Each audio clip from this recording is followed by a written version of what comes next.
Bonjour et bienvenue sur ce webinaire création et diffusion d'un panorama de presse, Hyperdoc Revue de Presse.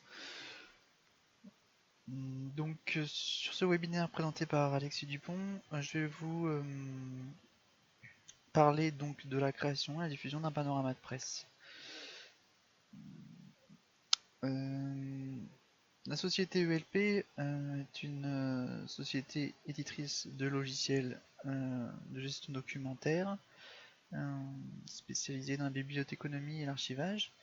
Elle a été créée en 1986 avec 10 collaborateurs et partenaires Microsoft.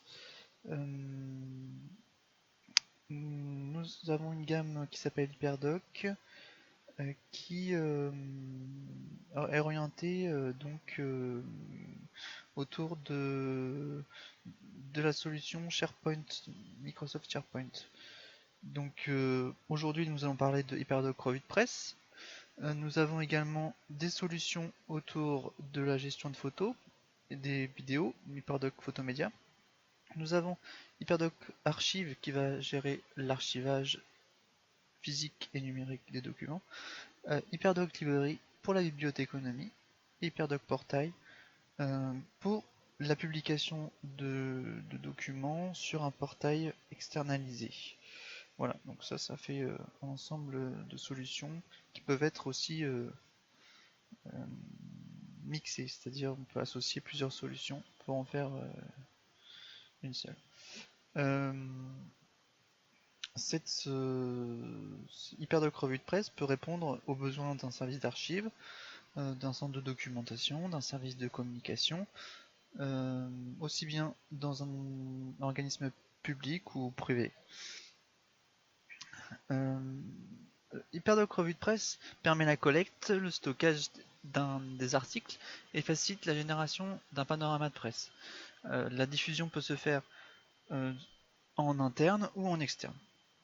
Concernant la collecte, on va aller stocker les articles dans des bibliothèques. On appelle ça des bibliothèques, ce sont des bases de données finalement, au sein de SharePoint. Et les articles peuvent provenir de formats de sources papier ou électroniques. Ensuite, nous allons organiser et classer les articles. Ensuite, nous avons une fonctionnalité d'assemblage des panoramas de presse avec le sommaire qui va se générer automatiquement en fonction de la classification des articles. La fonctionnalité de diffusion de ces panoramas à travers les différents collaborateurs. Il y a aussi une diffusion sélective de l'information qui peut être faite. Donc ça, c'est l'inverse, c'est-à-dire que les collaborateurs peuvent choisir à quel sujet ils veulent être informés. Et ensuite, en dernière fonctionnalité qui est intéressante, c'est un processus d'OCR qui peut donc être installé sur un serveur avec la reconnaissance des caractères et aussi la reconnaissance des métadonnées qui sont contenues dans un document PDF. Donc ça peut vraiment être intéressant.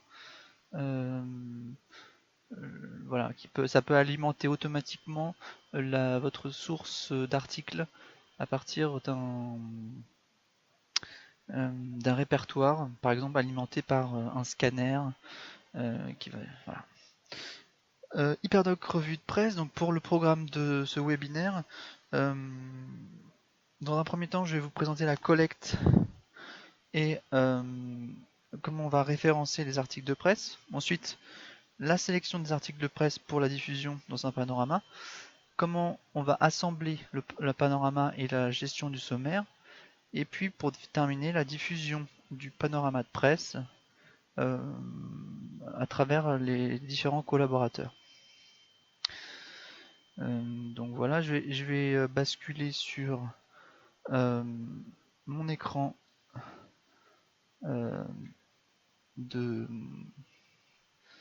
je vais basculer sur la présentation. Donc là, vous voyez l'utilisateur qui est connecté est reconnu avec son profil. Donc il s'agit d'un documentaliste.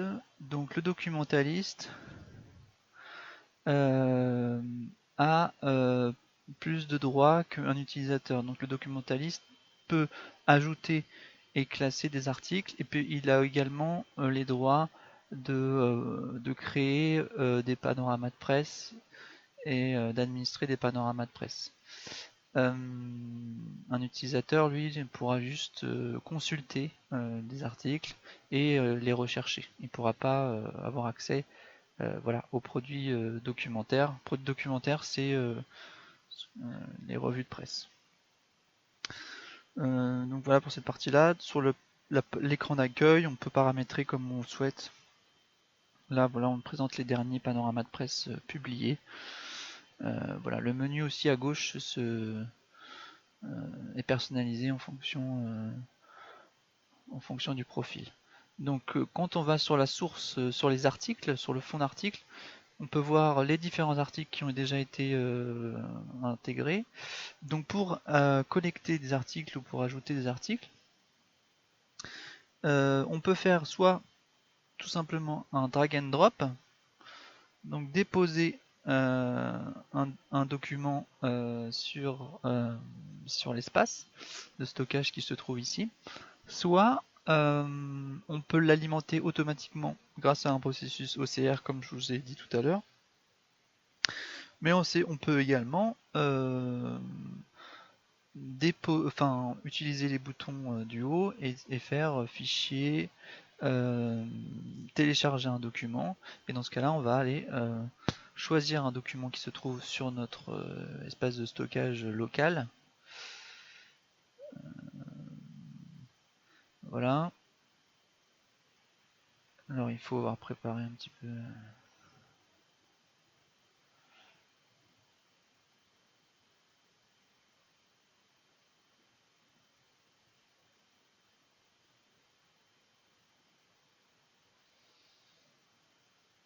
Voilà, on choisit un document dans un espace local et on alors ça peut être un ou plusieurs documents, hein. Voilà par exemple celui-ci. On clique sur OK. Et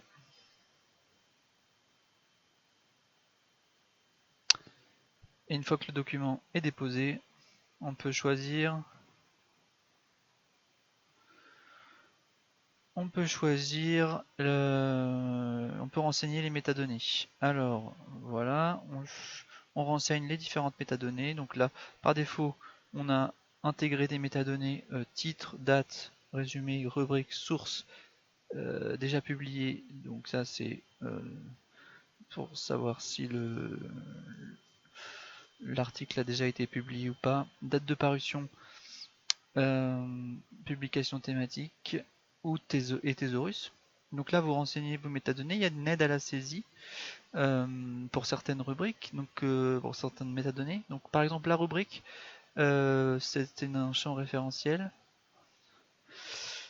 et ça vous permet,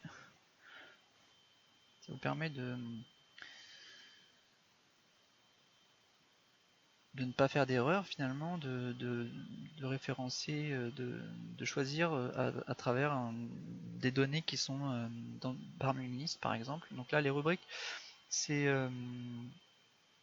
ce sont des zones, donc vous allez classer votre article dans une rubrique et ça va permettre le pré-classement finalement de votre article euh, dans une certaine rubrique.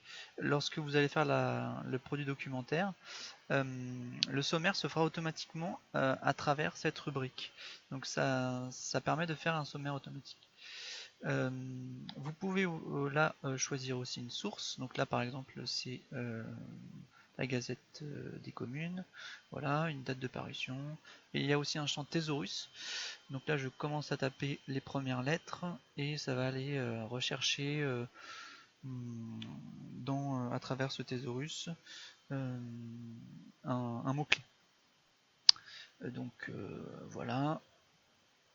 Donc là, il y a un ensemble de métadonnées qui sont évidemment paramétrables en fonction de vos besoins. Là, on a mis ces métadonnées-là, mais on peut en ajouter d'autres, évidemment. Donc une fois qu'on a fait cette saisie, votre article donc est intégré. Ici vous avez un certain affichage, mais vous pouvez dans cet affichage le paramétrer, hein, classer vos articles différemment, par source, par rubrique, faire des regroupements également.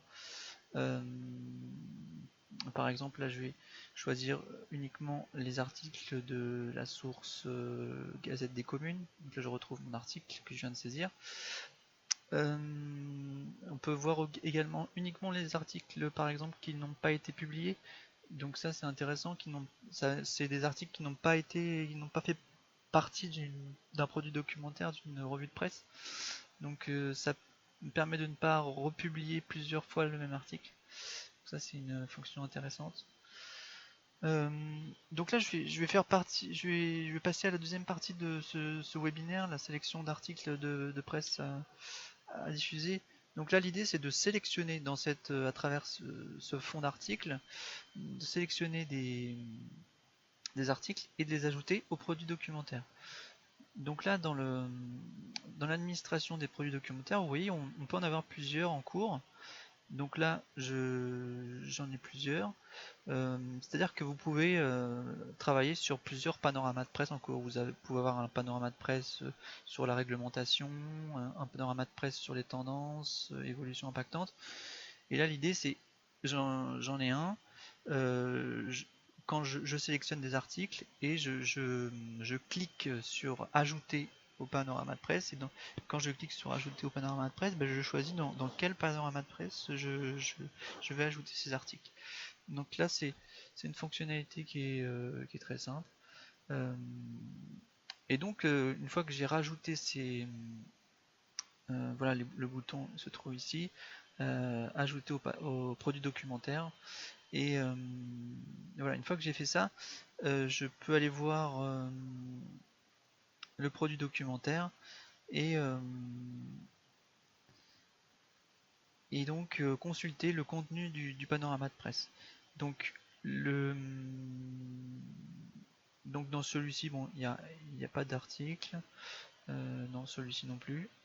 Donc dans celui-ci, il y a des articles, voilà. Donc ce qui est intéressant, c'est que c'est la fonction de sommaire automatique. Donc là, je vais passer à l'assemblage de la troisième partie. C'est l'assemblage du panorama de presse, la gestion du sommaire. Donc si la rubrique, pour chaque produit documentaire, vous avez des rubriques de classement en fait, possibles. Et si la rubrique de votre article est égale à une rubrique de classement du produit documentaire, et ben, il va se classer automatiquement dans la rubrique de classement. Ce qui fait que vous pouvez générer un aperçu. Dès que vous avez ajouté un article, vous générez un aperçu, et là, votre sommaire se fait automatiquement. Donc là, vous voyez, j'ai généré l'aperçu, et ma revue de presse est faite en... Vous ajoutez les articles, vous cliquez sur aperçu, et la revue de presse est prête directement. Donc ça, c'est vraiment très plaisant, très rapide. Ensuite, si vous voulez réordonner vos articles, vous avez la possibilité de changer un article de place de rubrique de classement. Donc ça peut se faire en cliquant sur ordonner. Donc là, voilà, rubrique est égale au classement. Industrie agroalimentaire est égale à industrie agroalimentaire. Effectivement. Par contre, si je veux changer, il faut que j'ai la possibilité, là, vous voyez la rubrique de l'article, c'était tendance et évolution impactante. Je peux changer cette rubrique. Donc là, je vais prendre un article et je vais le déplacer dans un autre classement. Je vais classer le iPad, je vais le mettre dans offre territoriale, et bon grain, je vais le mettre dans logistique. Voilà. Donc là, c'est une manière assez simple en drag and drop de reclasser ces articles dans son sommaire de revue de presse. Et là après je fais aperçu. Et là je vois offre territoriale iPad et logistique bon grain. Donc là j'ai bien reclassé. Après ce que je peux faire c'est voilà le sommaire. Donc il y a bien il y a des informations qui s'affichent dans le sommaire. Si je clique sur un élément, on va sur la page. Donc les articles sont concaténés, le document est contenu. Donc là j'ai un lien aussi pour revenir sur le sommaire. Voilà, je peux revenir sur le sommaire. Et bien sûr, on peut paramétrer le visuel. Donc là, on a affiché la date de parution, le titre. On peut paramétrer les couleurs, le logo, etc. À travers une administration. Et ce qui est intéressant, c'est qu'on peut avoir plusieurs modèles aussi de panorama de presse. Plusieurs modèles qui permettent, donc au moment de la création d'un nouveau produit documentaire, comme je vous disais tout à l'heure, un panorama de presse par exemple de réglementation aura pas forcément le même visuel qu'un panorama de presse de logistique ou je sais pas. Donc ça, c'est quand on crée le panorama de presse, on peut choisir un modèle. Quand votre panorama de presse est prêt, vous pouvez cliquer sur publier. Et dans ce cas-là, la publication peut se faire de plusieurs manières. C'est-à-dire que dans un premier cas, le document PDF qu'on a vu à l'instant même, il va pouvoir être déposé donc sur le portail intranet et il va s'afficher pour tous les utilisateurs.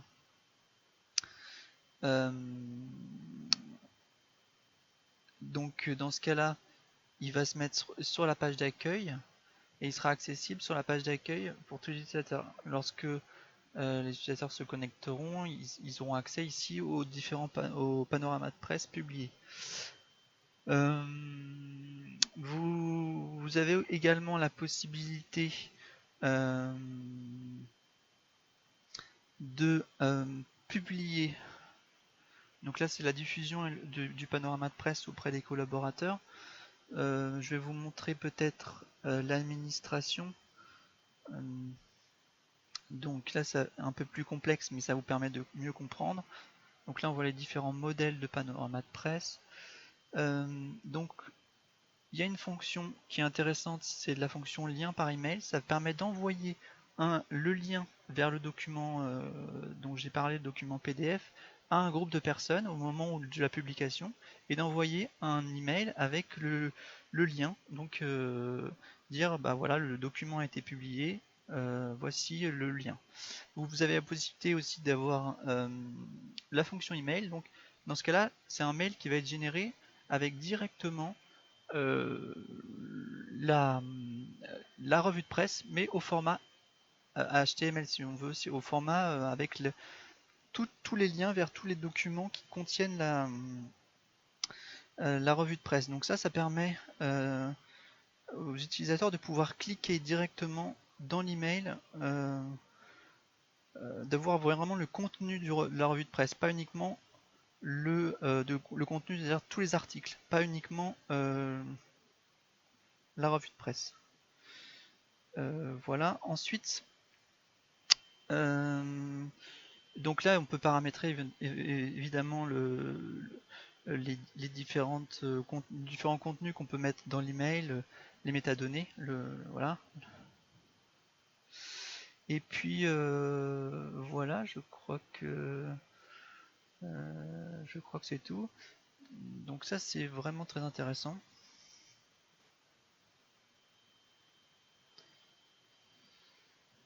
Et donc il y a aussi le groupe des administrateurs du panorama de presse, voilà, qui permet de paramétrer ce groupe. Donc voilà, merci pour d'avoir participé à ce webinaire.